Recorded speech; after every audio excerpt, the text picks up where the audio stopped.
what? What's that? You'd never heard of anything? Never heard of any of that. What year was this again? Man, it must be 5 years ago. Maybe more than that at this point. Just working from memory. It was Orlando, Florida, IACP conference. Yeah. You said something really important, Joe. Psychedelic assisted therapist. What? What? Medicalizing a Schedule I substance. What? You know? How is this even possible? But the story gets even more interesting. He gives me his card and he says, contact me. All right? What the heck is going on here? At this point, I'm already telling my retired chief what's going on. I'm meeting these people. And MAPS gets me into one of the first MDMA-assisted therapist trainings, a cohort of people that they trained on how to do this methodology with people. So you got to know what's going on, right? I mean, when someone's on MDMA, they're different, and you got to hold that. You got to hold that. But not only did they do that, MAPS contacts me and says, we might be able to get you into a federally sanctioned research protocol as a healthy normal, because I'm an example of a healthy normal, right? Where you're going to be able to experience MDMA, because they think that it's important for the therapists to know what MDMA does. So, I mean, really? I go back to my police chief and I say, Chief, I'm not only going to be able to be trained as an MDMA-assisted therapist to help people with PTSD, because it matters to me, right? What are cops doing to themselves? Right. They're blowing their heads off. Right. Right? The suicide rate in cops is 2 to 3 times higher than the rate in civilians. More cops are dying by suicide, by the barrel of their own guns, than attack on the street. Right? The way the media is portraying everything, that's not getting out there. Right. Right? So MDMA can help with that. I'd say we're in an epidemic of suicide in first responders, if that's the numbers. No? Yeah, for sure. Right? Yeah. And we've seen, Joe, you've seen this. You've had guests on that talk about this. You've seen what the government allows when we're in an epidemic. Yeah, radical measures. Radical measures. Not when it comes to compounds on Schedule I. Why?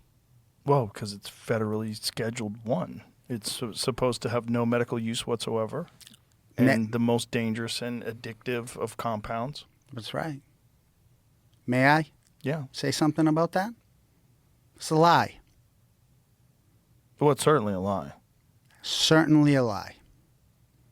And I need everybody to hear that. Because men and women are dying and suffering needlessly at the level of an epidemic. And we're upholding a lie.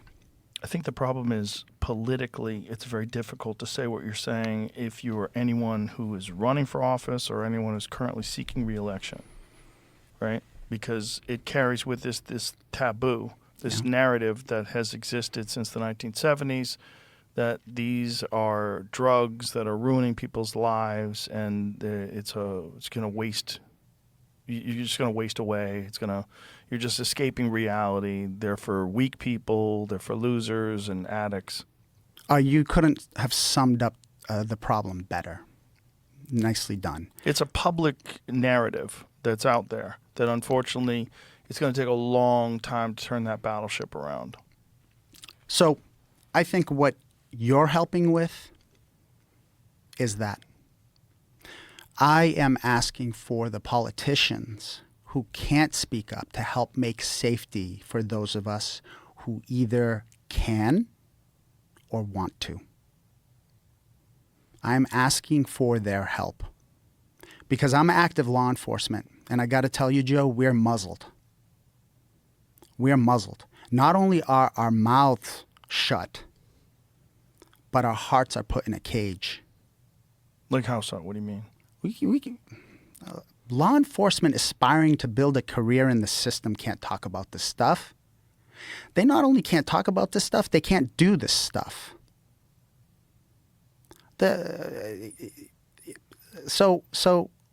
what they can do is keep their mouths shut until they get to the point where they put a barrel of their gun in their mouth, or they can go buy a giant bottle of whiskey and drink themselves into depression, divorce, subclinical depression, anxiety, disordered eating, disordered sexual practices, because chronically activated autonomic nervous system, what does that cause? Fight, flight, freeze, fawn. Hypersexuality, I dropped the last F. Right? What does that destroy? Destroys everything. It destroys Your everything. life. It destroys the human behind the badge. Right? Well, the issue is that police officers experience trauma on a daily basis that most people can't even comprehend. And it's not discussed. All that's ever discussed with police officers is when a cop does something bad. That's right. Let me paint a picture based on what you just brought in. There's research out there that says the amount of critical incident exposure in an average law enforcement career is 200. So 200 murders, suicide, car accidents. Baby head crushed. Oof. Yeah, 200. Most civilians have 5. Critical incidents send people's lives sideways. So the first responder's nervous system is a carrier of trauma at a level unimaginable by most people, which is what you just brought into this conversation. And then, so you got the gasoline, right? And you got the match. They fly off the handle and everyone acts surprised. How could that happen? How did that officer end up doing that? Because it's a known risk of the job. You know when we die? 5 to 10 years after retirement. That's a dirty little secret. So you strive to get to retirement. You carry the dark underbelly of society, and then you die 5 years after you get out. There's no time to wait. Yeah, it's an unspoken trauma. It's an unspoken issue that, was really exacerbated during this whole defund the police shit that was going on a few years back. Then you've got the demoralization, and the fact that these people, not only they're not appreciated, but then they've been all turned into villains. That's right. That's right. It makes it worse. Yeah. I work with some really caring young people, men and women. And the whole defund the police movement was so hurtful. It was so hurtful.